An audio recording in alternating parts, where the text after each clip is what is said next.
আসসালামু আলাইকুম চাচা, একটা কথা জিজ্ঞেস করব? ওয়ালাইকুম সালাম। কি কথা বাবা? চাচা, রোজা ভাঙলে কি হয়? রোজা ভাঙলে কিছুই হয় না।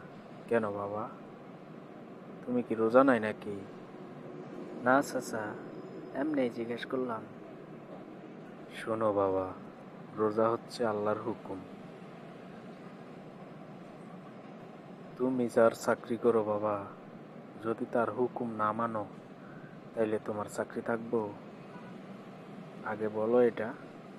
না চাচা, বসের হুকুম যদি না মানি তাহলে চাকরি তো থাকবোই না। তাইলে তুমি একটু চিন্তা করো, তোমার বসের হুকুম যদি না মানো তাইলে চাকরি থেকে আউট। তাহলে যে আল্লাহ তোমার বসরে আর তোমারে বানাইছে, তার হুকুম না মানলে কি হইব? বুঝছো বাবা, আল্লাহ ছাড় দেয় কিন্তু ছেড়ে দেয় না। চাচা, আপনাকে অনেক ধন্যবাদ। এরকম করে কেউ আগে বলে নাই তো।